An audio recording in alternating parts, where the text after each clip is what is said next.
I would say the timing was comical. But I didn't laugh. So yes, while I was enjoying the fact that Thresh got teased for 2x KO and the fact that his design there looks really good, on top of which Riot sprinkled in some flavored lore with Senna's comic, on top of which Senna herself came out great, but Riot also decided to reveal Thresh's gameplay, something nobody expected. And they revealed his entire kit, the full 3D model, which is full of Easter eggs, and is that a neck? So, the new Thresh arrived. And on the list of Thresh's appearances, this might be about the 9th or 10th version. And as I mentioned in the previous video, this one might be one of the coolest versions. Now, it is not like Riot just decided to reveal Thresh 24 hours after they revealed everything about Senna. No, they wanted to be smug about it. And so before they revealed Thresh's gameplay trailer, Riot first dropped 10 hours trapped in Thresh's Lantern, the Thresh's Lantern immersive simulation, which sounded like this.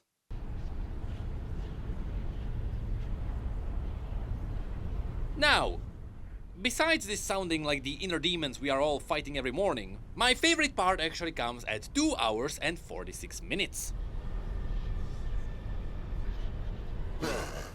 There has to be someone who sat through all of this, right? But after that, 2xKO actually revealed Thresh's gameplay, and that's where things got really cool. So, all the moves you can see here are great, and they all reference parts of Thresh's kit from League of Legends. On top of which, Riot sprinkled some really cool new moves. But before we get to those, let's start with the base model. Since Thresh is one of the more problematic champions, since his design is basically skull and bones in League, Riot does have trouble with localizing him to the east, where it is taboo to show exposed bones on bodies. And that's why there's also the existence of the censored Thresh, and that is why his base model in Wild Rift is his unbound form. And so, to avoid future problems of porting Thresh around the world, all the bone references became chain links, and his skull was turned into a mask that is not too far away from Hecarim. And while it doesn't really look like a skull anymore, it is still menacing. And so Riot struck a pretty good balance here. Now of course, when the trailer was revealed, all the information about Thresh also dropped on the 2xKO website. And that is where people can get the assets for him. Assets that also include the 2D render. And that's where we can see the model really well. And so, first things first. Yes, he does have a neck. In fact, I believe this is the first time we can see Thresh's muscular body in such detail. Because remember, Elrock Grail is not really supposed to be a muscular man. So this is what happens when you get high on the Torment of Souls. Anyway, one of the most iconic things that Thresh has is the scythe and the lantern. Now, because we are in a fighting game, Riot had to take some liberties, and that is why his weapons look more like they are from a comic book. If anything, that style definitely fits a fighting game. And when it comes to the scythe specifically, I like how it is a hybrid between the classic Thresh and the version of his weapon that came from the Blessed Isles. In fact, incredible detail here, the skull on the scythe is not just a random detail that would break apart the green and the grey of the entire model. In reality, it is a reference to the skull on the scythe from Helya, which he has in the unbound form. And what's even cooler here is the lantern. Now first, the elephant in the room is not the neck this time. No, you can notice that the lantern is not attached to a chain, which is something that has always been the case with Thresh. So why is it not attached here? Well, it has a very simple reason. To make the gameplay more readable. I mean, we are in a fighting game.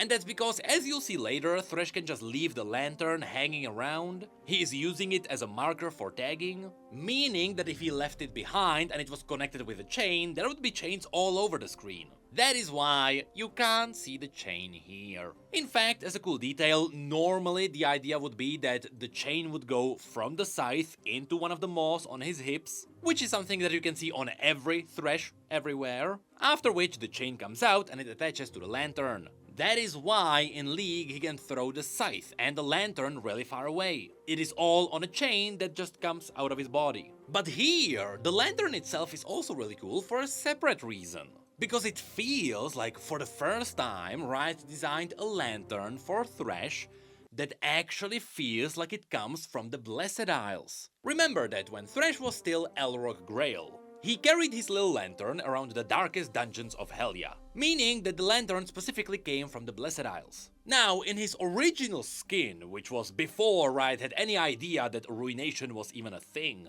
when they first designed Thresh, they gave him a lantern that was a very classic skeleton lantern. Though I'll be honest, I really like the detail of the lock being on the lantern because it is a little prison. That's cool. But after this, Riot tried to save Thresh from the Scooby-Doo lantern by doing something cool. And so that is when we got the first concept for human Thresh, where he had the lantern staff. This one made more sense for the canonical setting, and later we also got a concept for the ruined Thresh using the same lantern. But the problem was that at that point people were already used to the classic League of Legends Thresh, and so they just gave him his old lantern back.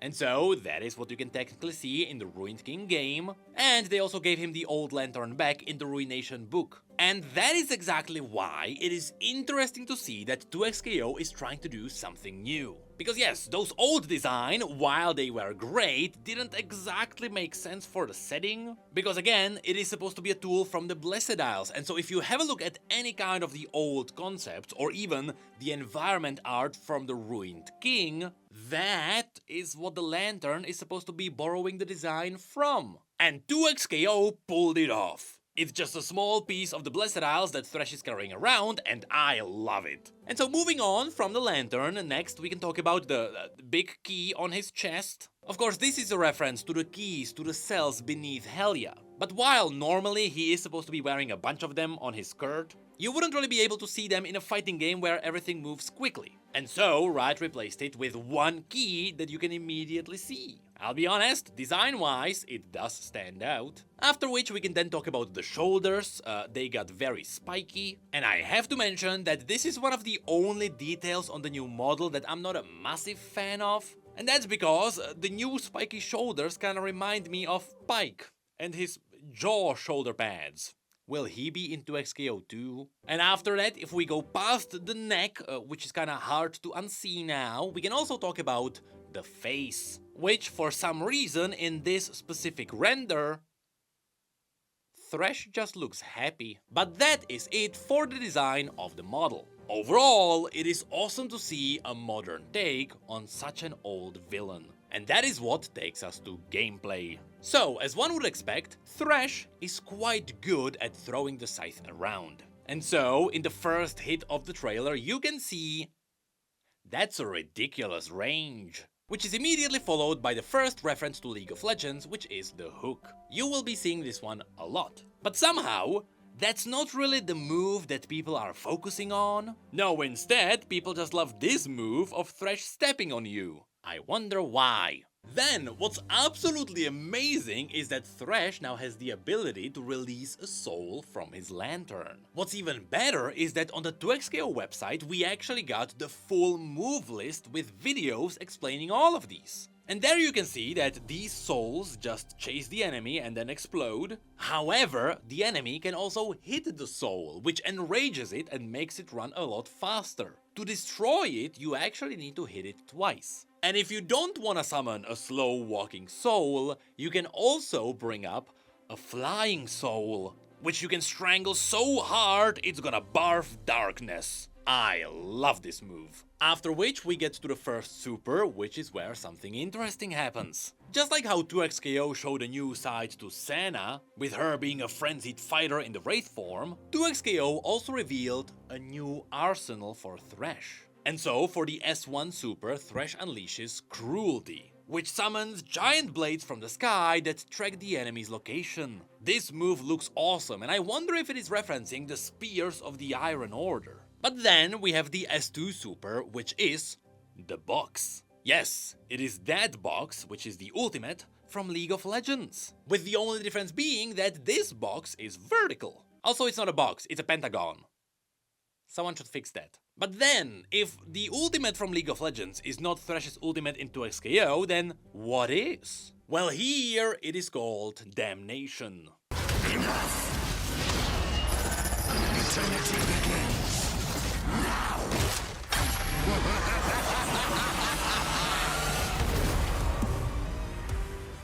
Well, that was cool. So in this move, we can see that Thresh captures the soul of the enemy inside his lantern, after which he locks them down with the chains and torments them, which kinda reminds me of Arcane. I mean, we are talking about 2xKO. But I have to say that again, the animation behind these moves is godly. Lastly, there are also other special moves which also reference stuff from League. For example, we do actually get the classic Flay, which is flay in League of Legends. And if you decide to flay the enemy in League of Legends the other way, well, here it is called Rake. Yes, Rake is flay reversed. Also, I noticed that in the trailer sometimes when Thresh is throwing the hook, he flashes red, and I wonder if that is a reference to his passive in League too. But the official moveset doesn't really reference this, so I'm not sure what that is. And lastly, one of the coolest parts of Thresh's move list is the Lantern.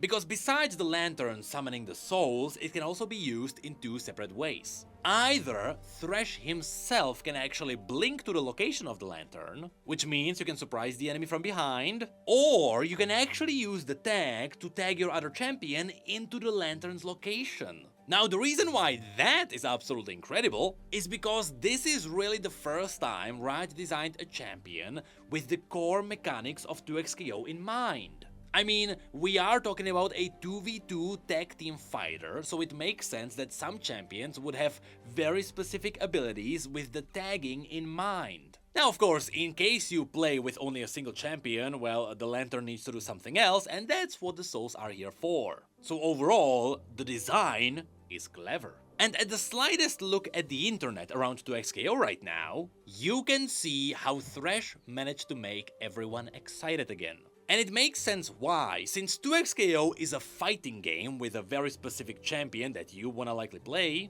they need to have flashy characters that fit the broader audience. Because in something like League, even if you really wanna main one champion, well, sometimes the game is about counterpicking, and so you don't have to really focus on a single champion and their visuals. And if we're talking about FPS games, well, most of the time you don't really see the champion that you're playing anyway. You can just feel the champion through the abilities. But in 2xKO, since it is a fighting game, which is also the case for all the other fighting games, the champions have to feel great because you are pressing the buttons and it needs to feel satisfying, but they also need to look great and look appealing because you are staring at them the entire time. And so quite literally, the hype of 2xKO is gonna come out of the champions you play there.